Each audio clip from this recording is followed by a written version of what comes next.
All right, we're here with Brian McAleer, Athletic Director at Don Bosco Prep. Brian, first off, congratulations on becoming the Athletic Director.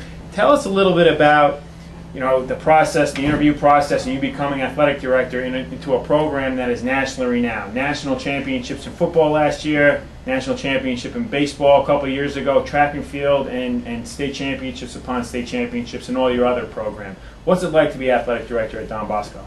First and foremost, it's a privilege. Dream come true, to be quite honest with you, Jeff. I started back here in 1999 as the admissions director, and I came from St. Joe's University in Philadelphia, and worked in the admissions office as the admissions director for the past 11 years, and then once the changing of the guard went from Frank Rosanico to Nunzio Campanelli, and then Nunzio had an opportunity to move on in his career, and I was lucky enough to kind of slide over into the athletic department, and it's been a lot of work in the beginning, but like I said, it's dream come true. This place has been more or less my life for the last 11 years, going on 12 years, so it's a privilege. Excellent. You touched on being the admissions director. Most people out there think of Don Bosco, the first thing they think about is your athletic program. Highly successful. But looking at the other perspective, academics is just as successful as your athletic program. Tell us a little bit about the students that you're accepting into Don Bosco, and number two, the applications that are being submitted to Don Bosco and how difficult it is to get into this school. Well, it's back when I began in 1999. It was, the applications that came in were maybe about 700 to 800 tops, and then with this, I guess, notoriety of our sports program, because let's be honest with one another, kids want to be part of something, whether they're athletes or whether they're non-athletes.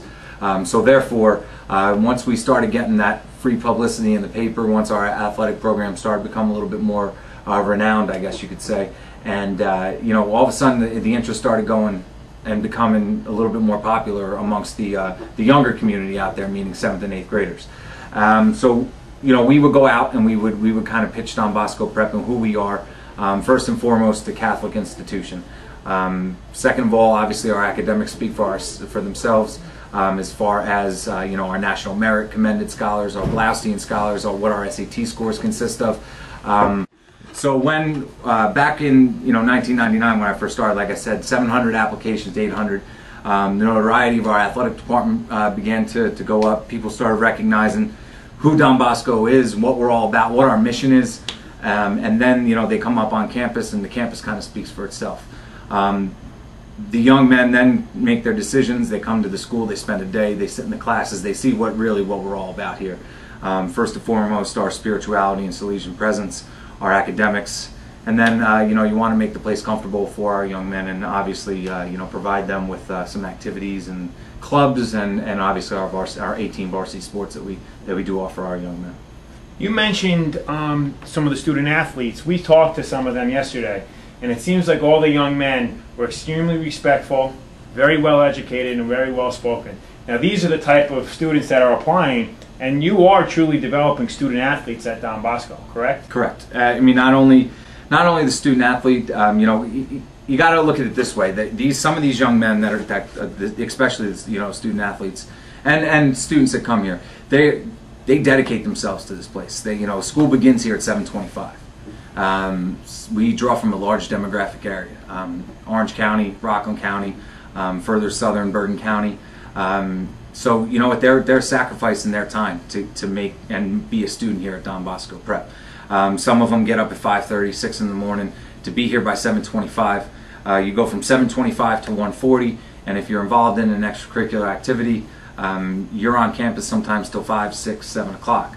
Then the young men have to go home. They shower, they take they eat their dinner with their family, and then they sit down. They get through their homework. So it takes a lot to be a student here. It takes a lot of dedication, and as you said, it speaks volumes about who our young men are. You come here, and you come here with a mission. You want to become a better person.